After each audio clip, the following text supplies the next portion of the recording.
Hi అండి, నమస్తే. ఈరోజు గుమ్మడికాయతోటి బూడిద గుమ్మడికాయతోటి ఒక చిన్న రెసిపీ చేసుకుంటూ గుమ్మడికాయ వల్ల మనకు కలిగే లాభాలు కూడా కొన్ని మాట్లాడుకుందామండి. అయితే మనం గుమ్మడికాయని శుభప్రదమైన కాయగా కూడా చెప్పొచ్చండి. ఎందుకంటే శుభాలకు మనం గృహప్రవేశాలు అట్లాంటివి ఏదైనా ఓపెనింగ్స్ లాంటివి అయితే ముందు గుమ్మడికాయ గుమ్మం పైన కట్టి గుమ్మడికాయ డోర్ దగ్గర కొట్టిన తర్వాతనే కొబ్బరికాయ కొడతారు కదా. అంటే మన పెద్దలు దాని వెనుక ఎంతో ఉందని మనకు అదొకటి పద్ధతి అలవాటు చేశారండి.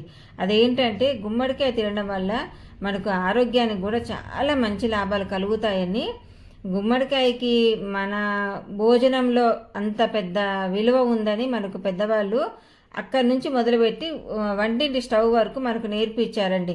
అంటే మెయిన్ గుమ్మం దగ్గర నుంచి కిచెన్ స్టవ్ వరకు నేర్పించారు. దానివల్ల మనకు అన్ని మంచి పోషకాలు అందుతాయి అనేసి దాన్ని రకరకాలుగా చేసుకొని తినొచ్చు అని మనకు నేర్పించారండి. అయితే మనము దిష్టికి కట్టడమే కాకుండా మన ఆరోగ్యానికి కూడా మన లోపల ఉన్న ఎలాంటి అనారోగ్య దిష్టి లాంటివి కూడా తీసేసే గుణాలు ఈ బూడిద గుమ్మడికాయకు ఉన్నాయండి. అంటే ఇంటికి దిష్టి పోను మన లోపల ఉన్న అనారోగ్యాలు లాంటివి కూడా తీసేసే అంతటి విలువలు కలిగి ఉన్న గుమ్మడికాయని మనం ఎవ్వరమైనా ఏదో రూపకంగా కనిపిస్తే అవకాశం ఉన్నవాళ్ళు అసలు వదిలిపెట్టకుండా ఏదో రకంగా తీసుకోవచ్చండి. కర్రీ లాగానైనా జ్యూస్ లాగానైనా ఏదో రకరకాలుగా చేసుకోవచ్చండి. వడియాలు పెట్టుకుంటాం మనం మెయిన్ అయితే గుమ్మడికాయతోని.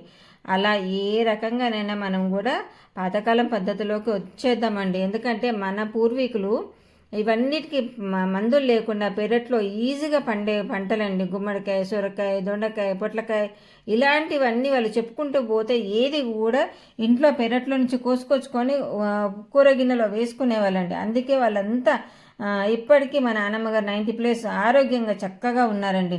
మనం కూడా మన పిల్లలకు ఈ గుమ్మడికాయ వల్ల మనం తీసుకుంటూ వాళ్ళకు కూడా అలవాటు చేద్దామండి. ఓకే అండి, గుమ్మడికాయ వీలైన వాళ్ళు దొరికిన వాళ్ళు కంపల్సరీ ఏదో రూపకంగా మన బాడీలోకి తీసుకునే ప్రయత్నం చేయండి. నేనైతే ఈరోజు గుమ్మడికాయ బరడా కర్రీ లాగా చేసుకున్నానండి. ఇది చాలా స్పెషల్ డిష్ అండి తెలంగాణకు.